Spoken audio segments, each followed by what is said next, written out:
The secret of work. Helping others physically by removing their physical needs is indeed great. But the help is great according as the need is greater and according as the help is far-reaching. If a man's wants can be removed for an hour, it is helping him indeed. If his wants can be removed for a year, it will be more help to him. But if his wants can be removed forever, it is surely the greatest help that can be given him. Spiritual knowledge is the only thing that can destroy our miseries forever. Any other knowledge satisfies wants only for a time. It is only with the knowledge of the Spirit that the faculty of want is annihilated forever. So helping man spiritually is the highest help that can be given to him. He who gives man spiritual knowledge is the greatest benefactor of mankind, and as such, we always find that those were the most powerful of men who helped man in his spiritual needs, because spirituality is the true basis for all our activities in life. A spiritually strong and sound man will be strong in every other respect if he so wishes. Until there is spiritual strength in man, even physical needs cannot be well satisfied. Next to spiritual comes intellectual help. The gift of knowledge is a far higher gift than that of food and clothes. It is even higher than giving life to a man, because the real life of man consists of knowledge. Ignorance is death. Knowledge is life. Life is of very little value if it is a life in the dark, groping through ignorance and misery. Next in order comes, of course, helping a man physically. Therefore, in considering the question of helping others, we must always strive not to commit the mistake of thinking that physical help is the only help that can be given. It is not only the last, but the least, because it cannot bring about permanent satisfaction. The misery that I feel when I am hungry is satisfied by eating, but hunger returns. My misery can cease only when I am satisfied beyond all want. Then hunger will not make me miserable. No distress, no sorrow will be able to move me. So that help which tends to make us strong spiritually is the highest. Next to it comes intellectual help, and after that, physical help. The miseries of the world cannot be cured by physical help only. Until man's nature changes, these physical needs will always arise, and miseries will always be felt, and no amount of physical help will cure them completely. The only solution of this problem is to make mankind pure. Ignorance is the mother of all the evil and all the misery we see. Let men have light. Let them be pure and spiritually strong and educated. Then alone will misery cease in the world, not before. We may convert every house in the country into a charity asylum. We may fill the land with hospitals. But the misery of man will still continue to exist until man's character changes.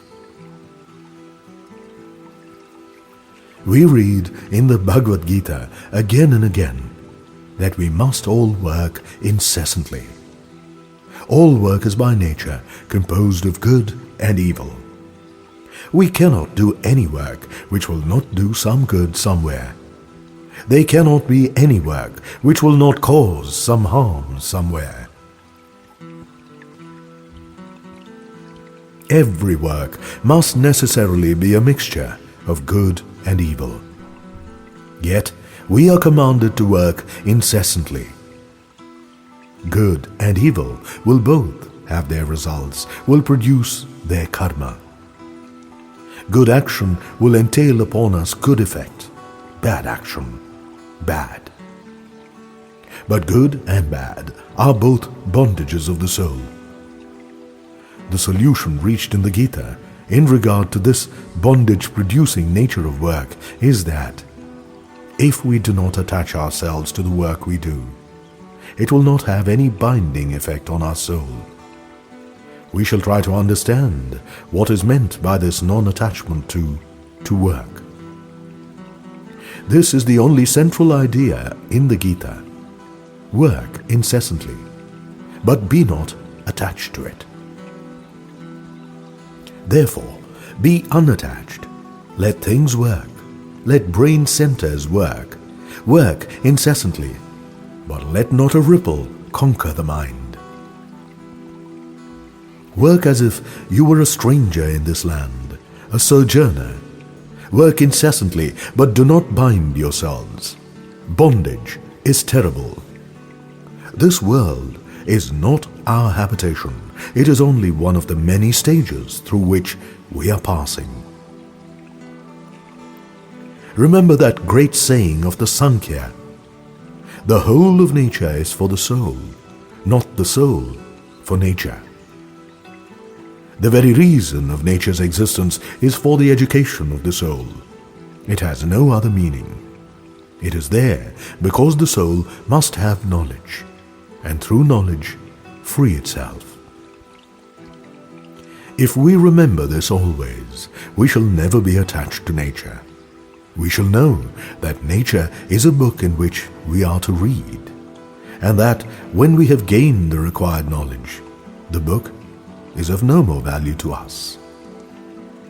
The whole gist of this teaching is that you should work like a master and not as a slave. Work incessantly, but do not do slave's work. Do you not see how everybody works?